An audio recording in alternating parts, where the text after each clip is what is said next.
Awesome. Yeah, so it's all working now. Cool. All right. So after a bit of adventure, poor Bram has had to dash home, been after teaching to be here, and then we had tech issues. So anyway, so Bram, Mhm. how long have I known you? In person, Yeah. I in person we chat on the second year when we went to Rome for Euro Summit. So that will be 2012. And that was before you came to the Before I UK. moved to the UK, yeah. 2012 is the first time because 2011 I was still fangirling. 2010 I was fangirling as well. I was just looking from the bar. Oh, I'm seeing so much. Yeah, because you were in uh my DVD pack because I was trained in the release that you were in. Which one is that? 31. 31. The The one that you DVD. just got your tattoo. Yeah, those of you listening, no, when did I got my tattoo in 2003. Yeah, Oh, so 31, right? Yeah. oh, Yeah, it is 31 actually. Yeah. yeah. Yeah. Cool. So yes, anyway, yeah. So those of you listening, right? Yeah. When we were trying to deal with our tech issues, we were trying to think. Bram was saying, shall we speak in Chinglish? Hiya. You you won't be able to understand. Maybe. We can do a subtitle. Subtitles. Yeah, you can put the AI Chinglish subtitles. put yeah, we'll put the captions on. Yeah. So cool. Nietzsche is watching from Bangkok. I met her in Bangkok in October. She's a trainer, part of the team there, tap team, and she's amazing. She's so good at body balance. It was really, really lovely to experience her teach a couple of tracks. Okay, so long time we've known each other, and Yeah. you came over to the UK. I think I I met you moved to the when, UK 2013. I joined the UK team 2014. So and 10 years ago. so there was that London event, which was in a nightclub. That Yes. was when Yes. we That really one started I to haven't chat. joined the team yet because I went to observe. Yeah. That was when Anthony James was still on the team, and Correct. Yeah. When you did it in the dark room. yeah, we were in the dungeon. And we had to teach body balance like 4 times, or 6 times, or something ridiculous because the room Don't was so touch the small. floor. Don't touch the wall. It was a bit like it's an interesting nightclub.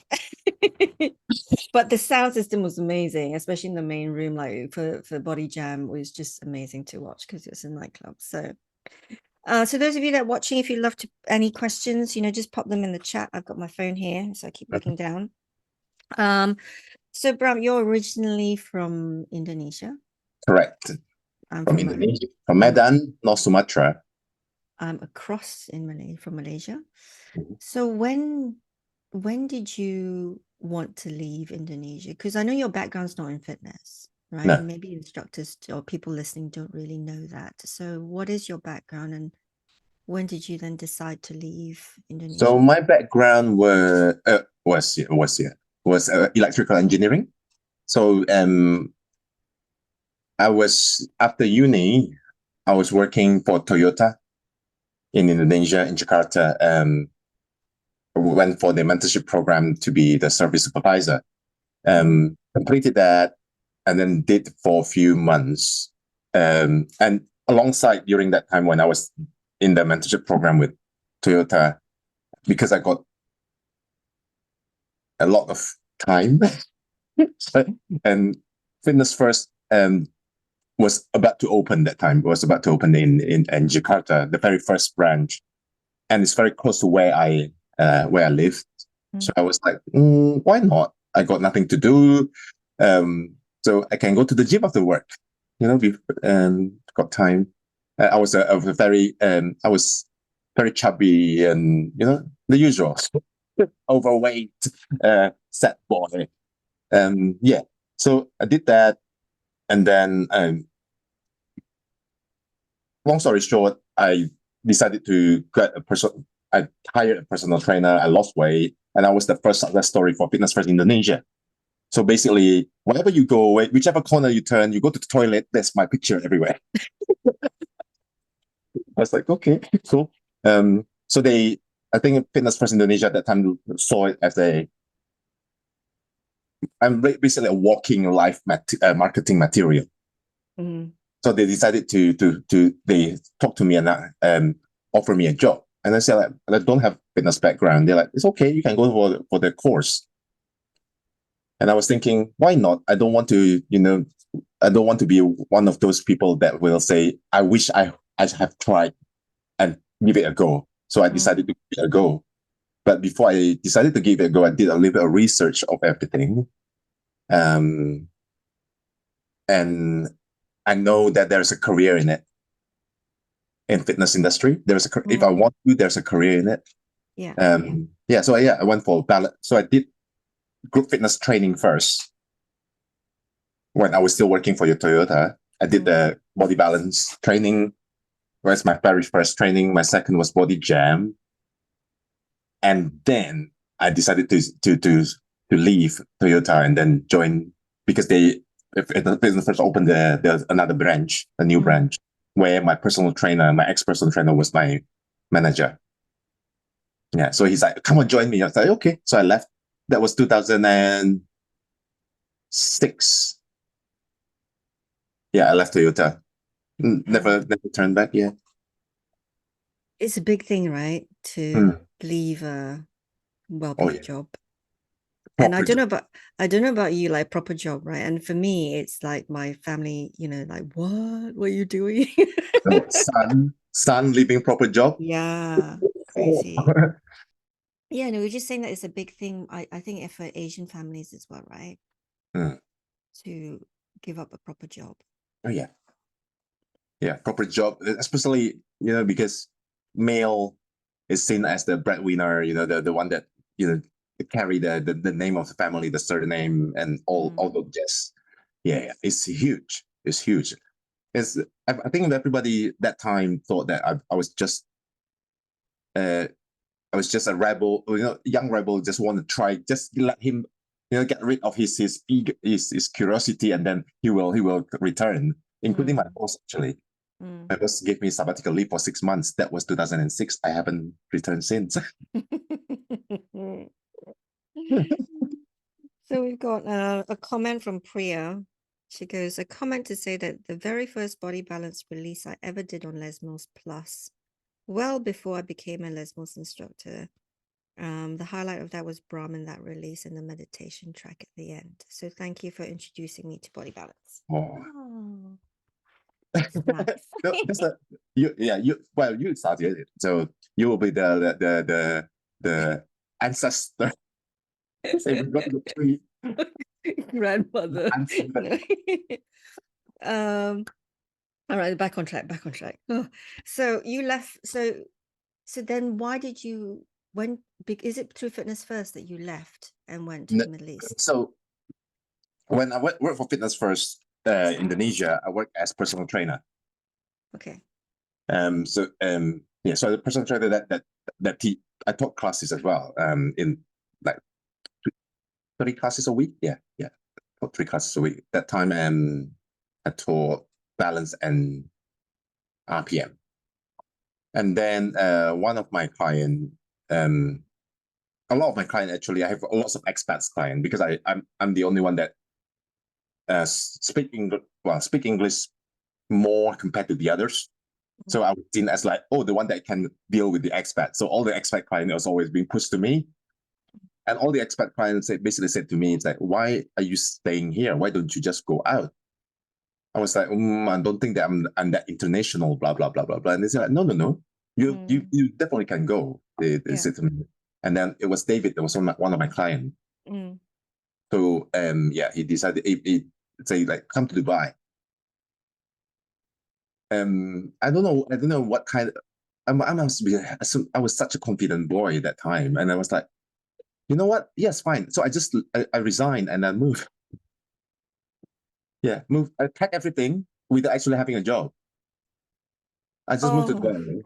But at that time I know the national group fitness manager of Fitness First in Malaysia, because he used to be in Jakarta. So she say open up, and then she returned. I said to her, "Do you know anybody in Dubai?" She said, "Yeah, I know Nathan Brown." Oh, Nathan. Yeah, so she's the one that hooked me up. Yeah, Oh, yeah. She basically I can drop drop your contact, and then you can go and have a chat with him. So I had a chat with him. Yeah, and the rest is history. When was that? What year was that then? 2007. 2007. Okay, cool. Yeah. All right. So Ramadan, I arrived in Dubai. Ramadan The now, 13th right? of September. No, yeah, 13th of September 2007. And then you came over 2013. Yeah, March 2013 or 18, I moved to Scotland. Yeah. Okay. Scotland. Mm. For those of you who don't know, right, Bram, even in winter, will probably wear shorts in Scotland. I was wearing sleeveless earlier. I was like, that's rude. Let me just wear some t-shirt on so that I don't get scolded. Crazy. So you started, so in terms of group fitness, have you ever done freestyle, or has it just always been Les Mills? No, I always straight into my very first introduction to fitness is actually through Les Mills Body Balance. I was trained in balance first before I actually joined that did my personal training, my fitness background. So it's Body Balance first, yeah. And then you've obviously done lots of other programs since. And then I do jam, and after that I got trained fitness gym instructors, and then I got my personal training qualification and everything. Yeah. So it's always been Les Mills in terms of the group fitness part. Yeah. Okay. So out of all the programs that you've trained in, which ones are you currently actively teaching? I'm going to write this down. I got balance, tone, RPM, sprint. I got dance. I'm currently actively teaching 6. What is one more? 4? No, I don't teach core. Pump. Yeah, body pump. Yeah, correct. Okay. I've got no brain space for choreography these days. Me neither. I just stick with one. Okay, out of all of them, I'm going to put you on the spot. Which one's your favorite? I think each program when I teach, when I'm in the mood, when I'm on the spot teaching it, it will be my favorite program. But if you ask me which one for me easiest to learn and to get connected to, is balance. Always been. Okay. It's kind of like it's almost like my body knows a way to find. It's almost I have cracked the shortcut to learn it quickly. Yeah. Same for me though. Same for me. Because you would think like body pump's easy to learn, but it's not for me. When the weight's on, when you're struggling, it's not that easy. Yeah, no. So, at what point then did you start teaching yoga? I've always been joining yoga classes since I joined fitness first. So I go to balance classes, I go to yoga classes, I go to Pilates classes. So I go to a lot of mind and body classes. So it's kind of always been there, practicing wise as a participant. Teaching wise, later on, it was 2009, 2010. Oh, no, actually, wait. Yeah, 2009, 2010. Because in Fitness First in Middle East, we had partnership with Adidas. At that time, Adidas actually launched their group fitness program in Middle East and in America. So they have Adidas Yoga, Adidas Combat, and Adidas Dance. Oh, wow, then I don't think that ever made it here. Yeah. So they were big. So I was one of the yoga ambassador for Adidas for Middle East and North Africa. So I was one of the so I was trained by they sent the Adidas yoga, the international ambassador basically came to train me and a few of my colleagues. Yeah. So we got, so that was kind of like my entry to teaching yoga, but that is still very specific to the Adidas yoga that time, the style of the ambassador. Yeah. So when did you do your yoga training? 2010. 2010. Okay. Yeah. So that the official 200 hours. Yeah. Yeah. 2010. Yeah. So this is a question then that I get asked a lot is, how, well, or variations of this question is about teaching yoga and teaching body balance. Mhm. How, how do we balance that? Is there a difference? Is there no difference?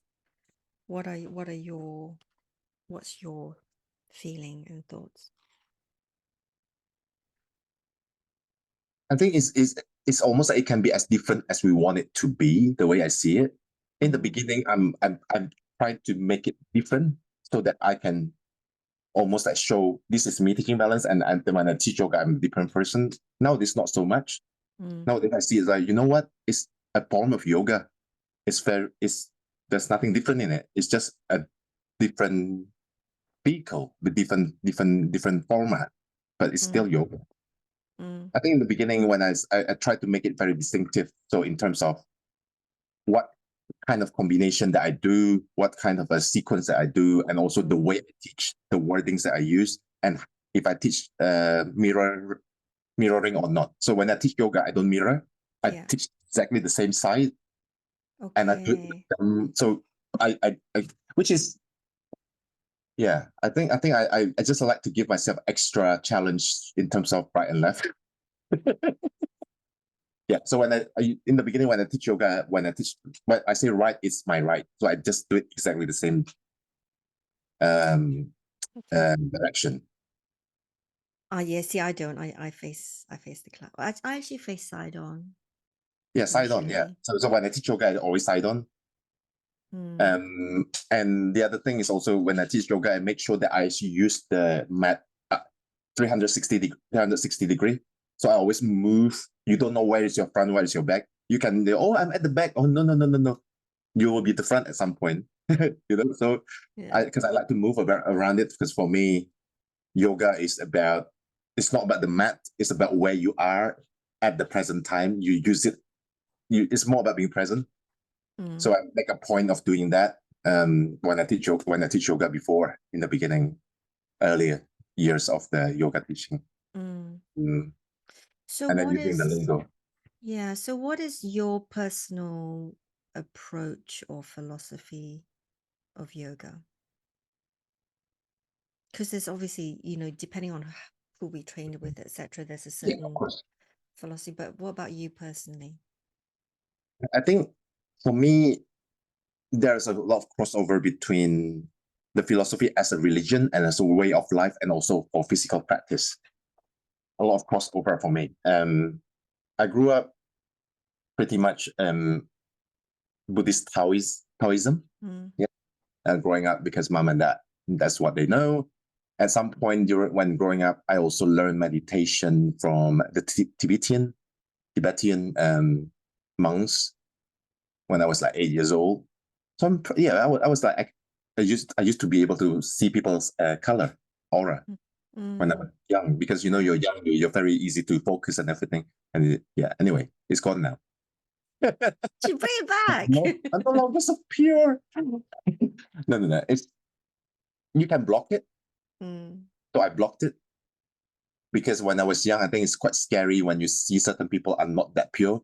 And the energy is just not right. So it's a scary, it creates a traumatic experience. Yeah. So I blocked it. But anyway, so having that growing up, big influence from Taoism, Tibetan, and then I was learning in Buddhism in depth when I was in the uni. So for me, there's a lot of those influence kind of like very similar alongside the tone of yoga philosophy anyway. So for me to dive into it is like quite comfortable. I'm quite comfortable with it. But there's one thing that I carry it with me in everything that I do, is one of the philosophy that is in Buddhism, which is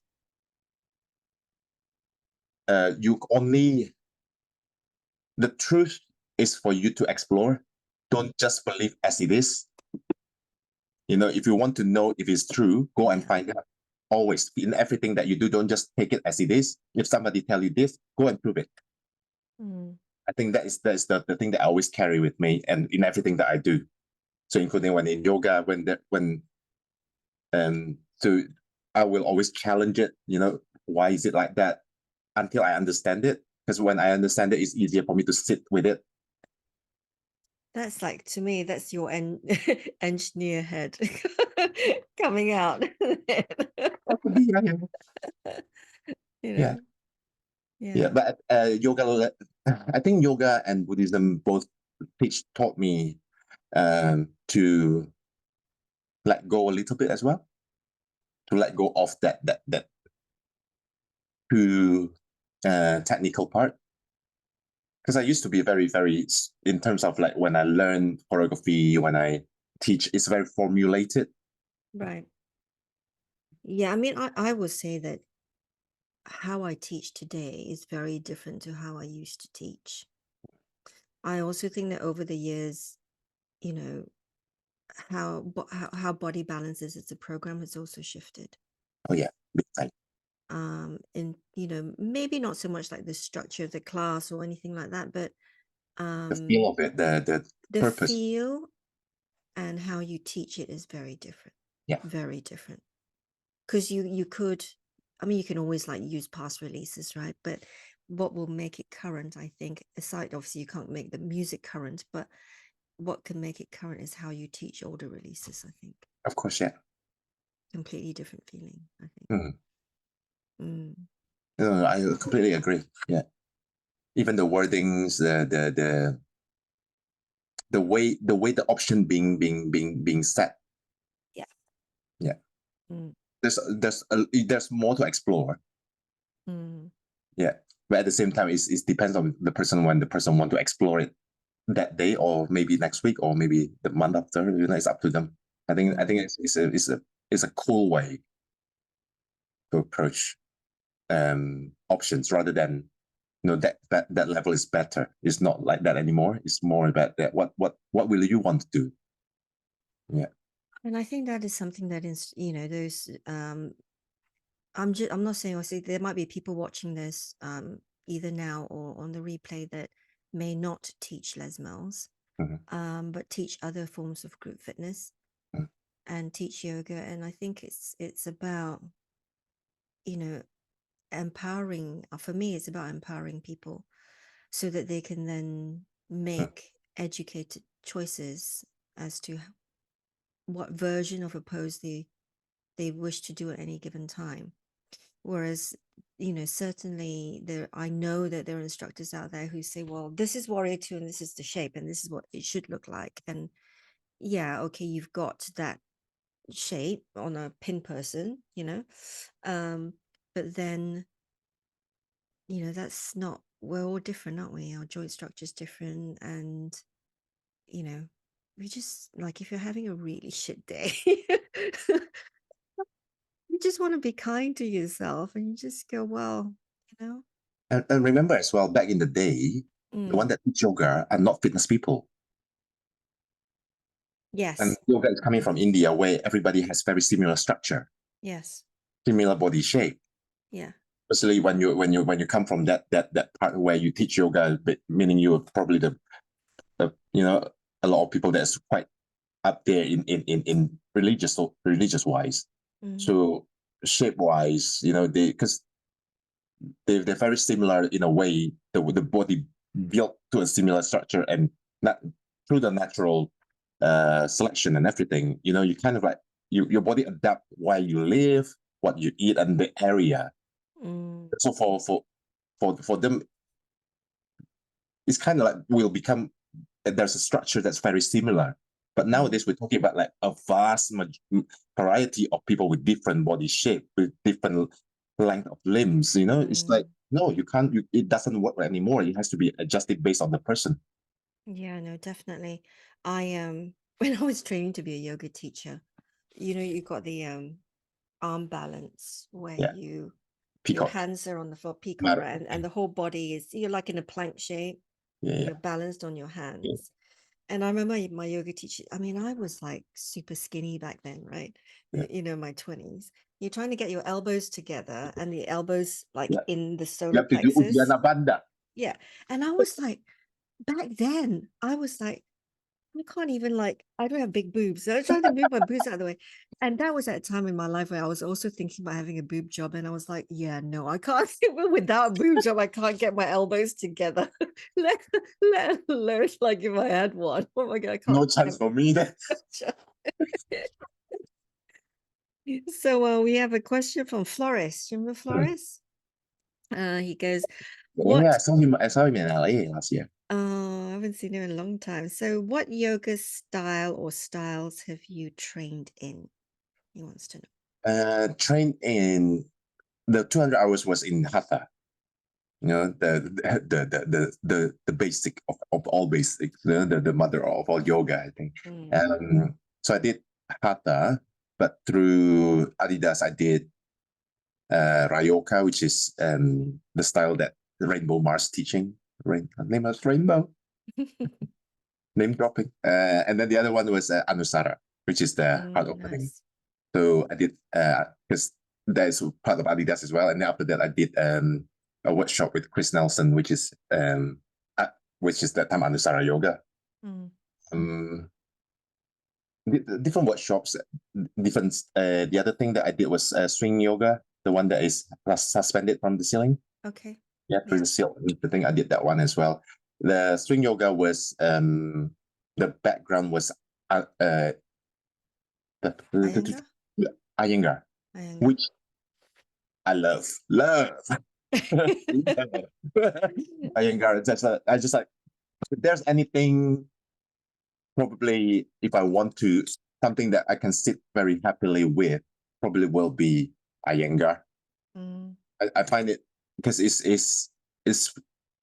is very strict, but it's all about getting people into the right position for themselves, for their body, and I think it's about looking after the people. I think that for me that's very important. Yeah.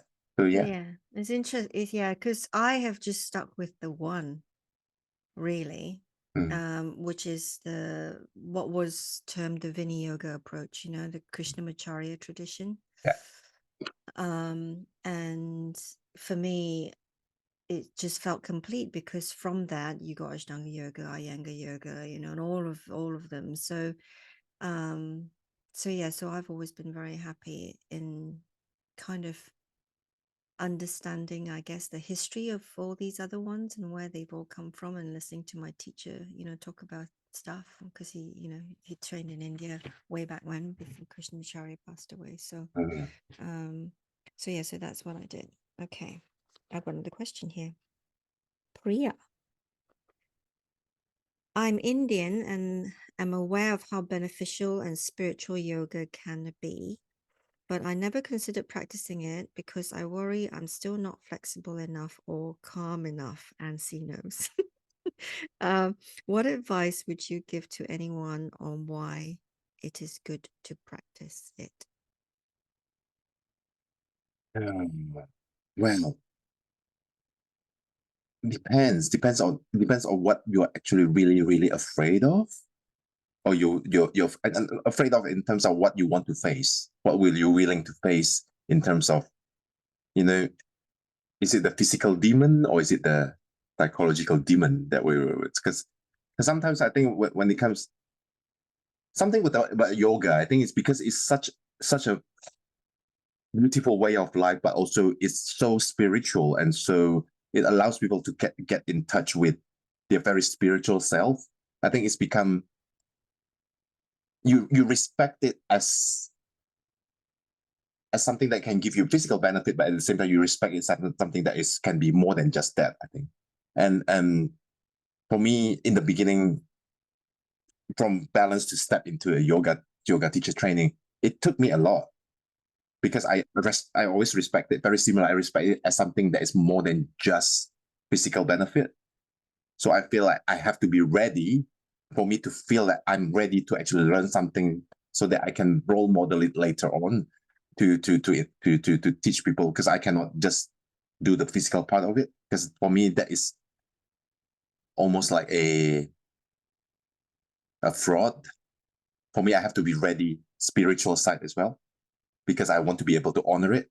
So it really depends. Yeah.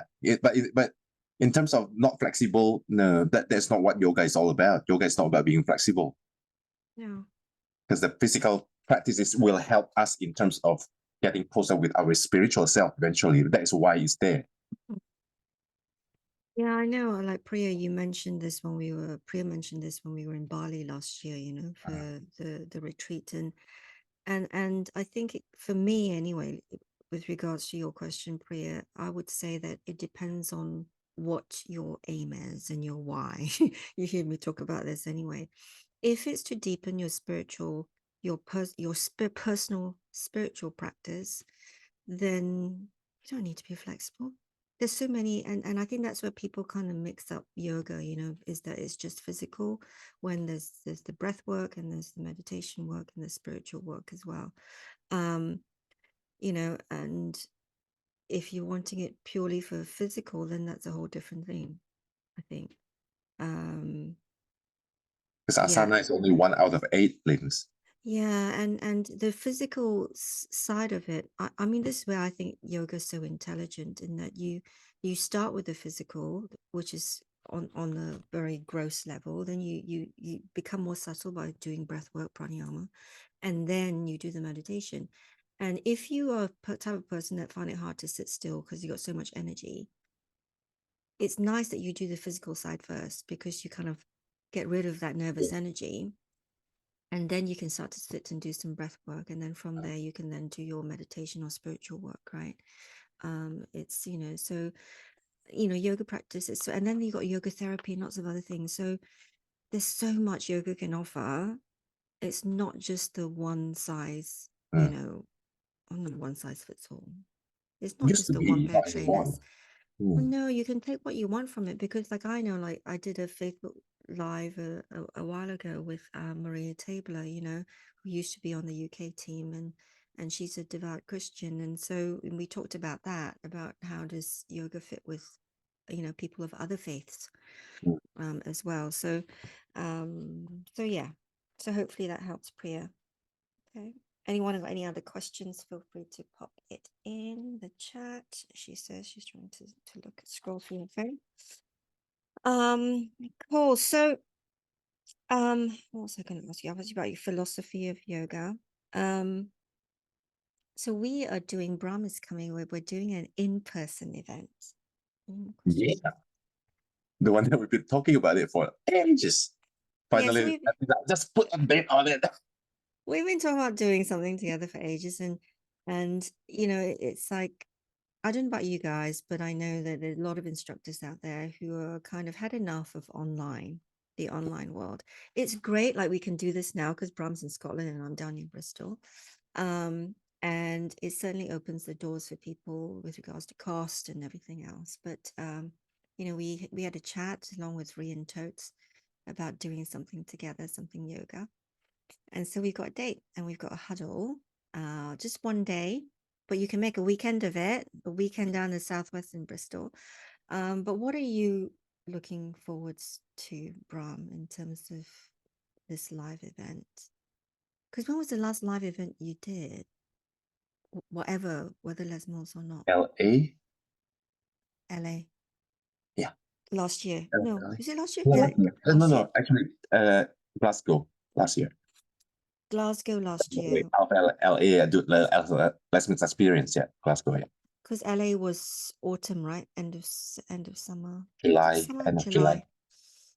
And then Glasgow, the Les Mills live, the The experience experience in was Glasgow. And quarter 4 November. yeah. Is it? Yeah, yeah. What is it about live events? Oh, there's something different about it. There's something, you know, when you get to see people, when you get to feel their energy is very different. It's very different. You know, something that you can, you know, as much as we are doing, as much as technology is so clever nowadays, like you can actually feel the emotion that you see on a masterclass filming, for example. But there's something about you feel everything in person. It's just yeah, it's transcend and it's go way beyond emotional connection. I think there's something about that, like person to person energy and that everything that happens around that person at that time as well. I think it's kind of like the whole experience very different. Because like when was the last time we saw each other in person? London, right? London filming, Yeah. which was 2 years ago, Mm, nearly. mm, And so I was in London this time around, mm. and I haven't seen some of the trainer team. Some of the new guys I've never met, like Yeah, never met at all, apart from like it's a name, someone's yeah. name somewhere. And then from the meeting that we And do. and yeah, our team meetings, which is all online, it's just a little square, right? If and that's if their camera's on as well. So um it's just so nice, isn't it, to have that energy. And with the instructors that I met, yeah, Fiona was saying it's the connection with others. Because if I think about when we used to deliver training, courses in person, it's not just about the delivery of the content, it's the when you have a break and you have a cup of coffee and cake and you chat to each other, or over lunch, and that kind of stuff. And Things that you learn overhearing people chat about things, it's like, oh, listen to people's perception or how yeah, they approach. yeah, It's there's so much. It's not only listening but learning. it's learning, it's the experience. Like with London, there were people sitting around outside, and then in the room where the trainers were, there's the combat team as usual practicing, and then you got the dance team practicing, and then you've got like the rest of us sitting around and just chatting. And it's that palpable energy. And the minute you walk out into the corridor towards the rooms, you bump into instructors and you get to catch up. And it's yeah, you can't replace in person. No, and the buzz that you get out of it, it's like it lasts days. It Yeah, lasts. It's just so. That's Angus already. You can hear him moaning. I can't hear him moaning, but I saw him Go wagging lie his down. tail. Bram's lab in the background. What's Louise here saying? 100% the energy at Lesmos Live Stockholm, I can't even put into words. That's why I waited for in-person body balance training. Yeah, absolutely. So yeah, so we're looking forwards. Like I haven't seen you since Lesmos filming in London. Mm. And it's the same with Rian. You've seen Rian, but I don't think I haven't seen Rian. Those of you who Oh, know you've seen Rian me totes. afterwards, though. You've seen me afterwards because she did a thing, yoga thing with you. Oh, she came last year, yes. Yeah. So she came last year down to me, to my studio, to do the huddle for the instructors Mm. last year, Yeah. and some of our members, and they absolutely loved her. So yes, so Rian's coming over as well. Yeah. Yeah, so it's so I've had some questions about people saying, oh, I don't teach yoga. Can I come to the huddle? Mm. And which is April 20th. Mm. Yes, you can. If you just want to come and hang out with us, we are totally okay with that. I'm going to send out everyone who's attending a form so that we have an idea whether you're an instructor or you teach yoga or not. And so we have we can tailor our sessions to suit everybody. And then Bram is staying over. I don't know if you booked your flight yet, going back on Sunday. So Bram's I'm gonna going to do. change my flight actually because I think we have TMX afterwards. So I probably will just hang around south Oh yeah, Wednesday. the Tuesday afterwards. Oh really? Oh yeah, you might as well stay over. Yeah, no, I stay. Yeah, so I'm just going to hang around a little bit more so that Eunice can feed me. And do so you can, yeah. I mean, I've already paid for your room, so Yeah, that's your fine. maybe, so which is Yeah, fine. yeah, So because I just need to change my return ticket. okay, cool. So yeah, so look, we're gonna hang out. So those of you who think, oh my god, it's a long way to travel for one day, if you turn up on the Friday, we might have a dinner on Friday, but we, definitely on a Saturday, if people are hanging around. We are going for Chinese food. You gotta go for Chinese food Not in nothing to do that Bristol. that we are Chinese, but we have Chinese food. So if There's you want nothing to to do. come have Chinese food with us, with our friend Eunice ordering, then we do that, and then there's Bram's going to do body balance on the Sunday morning as well. Yeah, no, Bram, excuse me, you and me. This is Bram. Because we're planning to do best of the best, right? We kind of like we want to. I've been telling people Bram's going to be doing best of the best. I'll do the relaxation. Wow. So we'll see. So yes, so come and hang out with us for the weekend. That'd be really cool. So yes, any other questions, anybody? I haven't got anything else. I don't think I've missed any questions. No, by scrolling. No, cool. All right, I think that's it really. It's over I half think. an Oh, I have a question. hour. Go on. Because you were saying, the way you teach, even as a yoga teacher, is kind of shifting, isn't it? So how you teach before and how you teach now. For you, what is the main difference? The main difference is my language, my coaching language. The way I structure a class and plan a class and everything, that hasn't changed. And I think how I've been taught is that you really need to understand and appreciate the structure. Okay, and I think that applies to us in life as well, that society, I feel we could go down, like we can go on for a long time, but I think society is seriously lacking structure these days. And I was going to do a whole video, just myself having a rant probably on why you do you is not actually very helpful sometimes. Yeah. Because if you do not understand what you're measuring up against, or what you're no, that's not the right phrase, what you're looking for, or what you're looking to achieve, then doing your own thing, you'll just end up getting lost. Yeah. So I think it's really like my yoga teacher says, you need to understand the rules in order to break the rules, because then it's an intelligent way. You're breaking it for a reason, because you've got shoulder It's more you're injury. challenging it rather than you don't have any direction. Yeah, without structure, there's no direction. So in terms of all of that, I still respect that, and I love that. That's how all of that has always felt complete for me, and that's why I've never really needed to look for yin yoga or anything else, because the way I've been taught, if you need a practice that gives you the same benefits as a yin yoga class might give you the benefits, then I have the tools and the ability and the skill to plan a class for that. Yeah.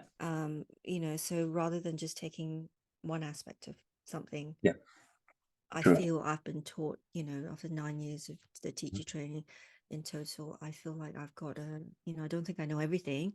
I think that's a lifelong journey. Always learning, always the student, Yeah, isn't it?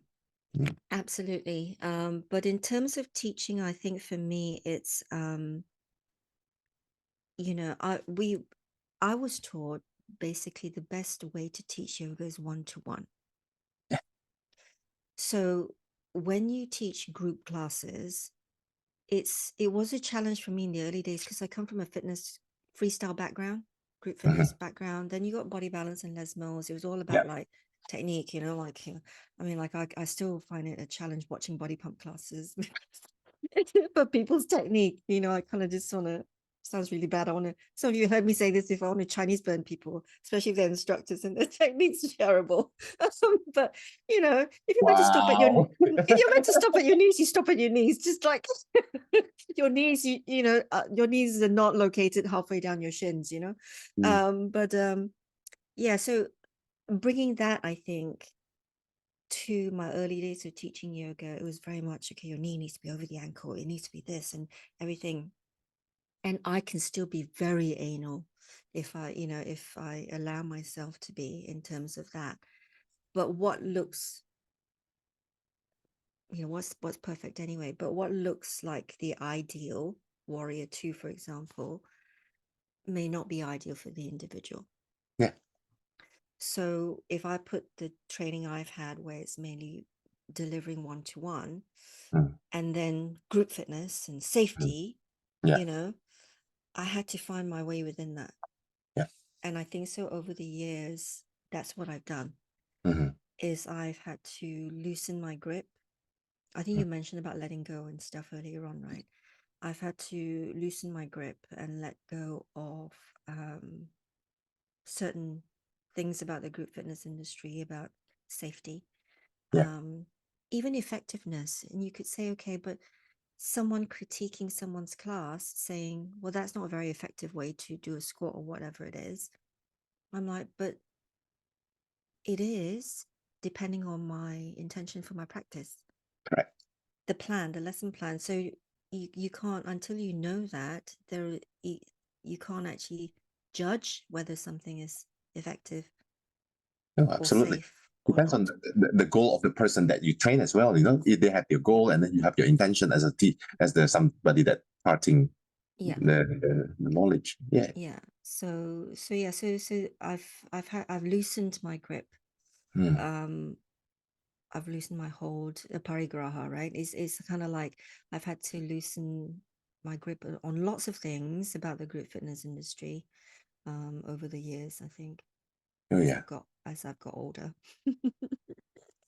So the And key it's, is everybody get old. like, but some people like who's watching this who've done training with me, especially the Mm. advanced training, I used to just say, like, it's just exercise to music. It's not brain It's, surgery, you know? it's, It's yeah. it's not, but you were meant to have fun. It's like at some point, why did things get so serious? Yeah. It's I think but it's something that I think everybody still need to go through it. I think at some point in our career, if you do this professionally or not, or in your professional life with your work, I think there's a point where we will get into that point where we become very, very strict of everything. Everything's like become very, very serious Mm, before we can actually learn to let go. I think if otherwise you don't know what you're letting go of. that's the thing. You kind of, Mm. which just comes back to structure, right? I think you do need structure. I think then also if instructors are teaching, branded programs, of which Les Mills is one, then they, within those branded programs, there's also structure, Yeah, right? Because otherwise it's freestyle and you do your own thing. yeah. But even I But think freestyle, the one that's successful is the one that has structure. absolutely, and they are amazing, like freestylers. You guys, hats off to you. Mm. It's a lot of work that goes into that as well. So yeah, it's an interesting journey, and I think it's when people ask me about, is this right or is this wrong? Is this the right option to give? I'm like, depends. Yeah, yeah, yeah. And it drives people crazy because they're like, no, It you're depends not on trying to. the group that you give. If they're happy with it, they enjoy it, they get the benefit out of it, then it's yes. But if they're not, then it's no, isn't it? Come up with something else, right? So yeah, so it's And cool. we're going to talk about in the huddle, we're going to talk about structure somehow. We're going to talk about intentions. We're going to talk a lot. Yes. Yeah, we're going to discuss about these things that kind of applicable in your life as well. I think in the normal work, not only in yoga journey. I think it will be cool. Mm. Yeah, I think it's, well, everything is. I think everything, like I know we talk about how yoga, what we do on a mat is, it's kind of representative of life. But then I think how you train anything is an indication of how you are with life anyway. Mm. But yeah, so yeah, so we are very excited. Taya's going, can't wait. Best of the best sounds amazing. So she's staying over for the Sunday class. She's got a ticket. Yeah, Um, better learn how to split properly. why? No, no. just so that I can like drop drop drop a split somewhere in the middle of walking. And I'm splits is body balance 103, isn't it? Yeah. So Yeah, yeah. I'm um preparing myself before the launch. So. So when it's launched, like I said, split if you want to split, and then they look at it. I said, I can do it. Otherwise, I won't offer it. You think that I will offer an option that I cannot do? Excuse me. I can't remember. I think when we were in London for the event on stage, I don't think we agreed, like decided who was going to do the splits and who wasn't. So we just like went, who's going? It just went. Oh, it's funny. Yeah. Cool. I think that's it. Have you got any more questions for me, Bram? I'm just intrigued because for me, things it's kind of changed. The purpose, the intention throughout the years. That what I learned from people that come to my class. They are the one that actually teaches me and help me grow. They're the one the response, and the trust that they give in, and also including the complaints. The complaint also helps shaping me, I think. Because sometimes, when we become more and more experienced with, if at some point we feel like we are bulletproof, but no, I think it. What I learned throughout the years now is like to learn that being vulnerable is actually more important. Yeah. Being in that vulnerable position where it allows me to actually understand where the person is coming from. So that I always go in with, what can I do for you? How can I help? How can I be the be somebody who can give you a value, add value into your practice, your day. I think that's the main for me. Now it's like I'm more comfortable being vulnerable. While before I see being vulnerable, it almost like, oh, I cannot. People will know that I'm weak, But now they actually know being vulnerable is actually the strength. It's the superpower that you want to have. It's that, Yeah, definitely. Yeah. It's just I tend to go in with the intention. Oh, look, my thumbs. Yeah. Oh, look, fireworks. Oh, look. Oh, I don't have that. Excuse me. It's a Mac. Yeah, it's an Apple thing. Your AI. No, I tend to really have to remind myself, it's because especially as big events and you kind of have the pressure of presenting at an event or filming or whatever it is. But I tend to just remind myself, okay, how can I serve? How can I serve today? Because it is a privilege to do what we do, Big time. for as our main instead No, of a proper big job. time. Because I think you get more out of it when you give. What you get back is not necessarily it's not just something that's tangible, but it feels like it tenfold. Yeah. Yeah. And we gotta, I think we've both grown over the years and we've changed over the years. And we had I know certainly for me, going back to the early days of Les Mills and being involved with what was FitPro at the time as well, there were different structures that we had to work within, and those structures change over the years as well. Oh yeah, even an LMI itself, So because I think the it changed to become more current as well, to be relevant. It's because we were trying to be relevant to the world that we are living in now. Yeah. Oh, I think we're nearly nearly an hour. I know. So We can thank talk. I know we can talk because we're sometimes like those of you listening still, right? When Bram, sometimes like if we chat on the phone, it's like now 2 hours later, we're still on the phone. Yeah. But He's yeah, been out walking the dog, and Angus probably needs like the toilet now. Well, he's been been drinking his whole bowl since an hour ago. So he needs to go out for a walk. He has a very strong pelvic floor. Cool. I've got one cat here in the room for me. Yeah, Angus has very strong pelvic floor. So thank you so much. And no, thank you. guys, thank you. If you're watching the replay, obviously hashtag replay. And I will be attempting to post this because obviously going live on YouTube didn't work as well today. So I will post it on YouTube as well. So for your friends who want to watch it, who are not on Facebook, you can direct them to YouTube as well. Yeah. And if you love information about coming to the huddle and just hang with us, 3 of us for a weekend, you know, we will really look forward and we'd love to spend that time with you and just, you know, chat in person, stuff that we might not want to televise live on social media.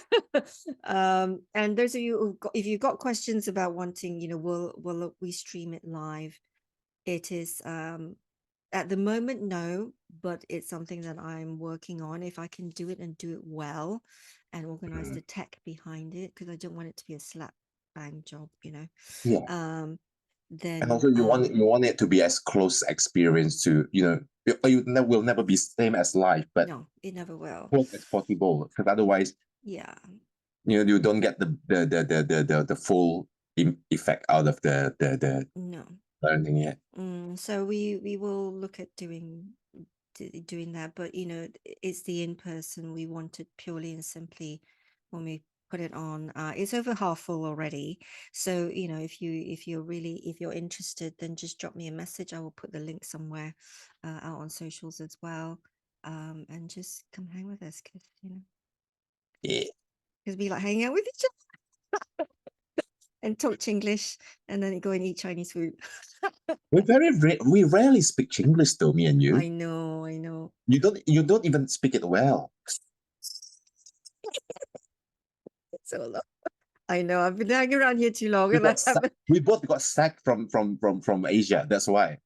I know. Well, I've been And I've been here. I've been working. out way longer than you have, right? So I've kind of like lost it, really. I know. Cool, everybody. Enjoy your weekend, whatever you do. Yes. Any questions? Pop it in the chat. Yeah. Cool. Thank you. Thank you.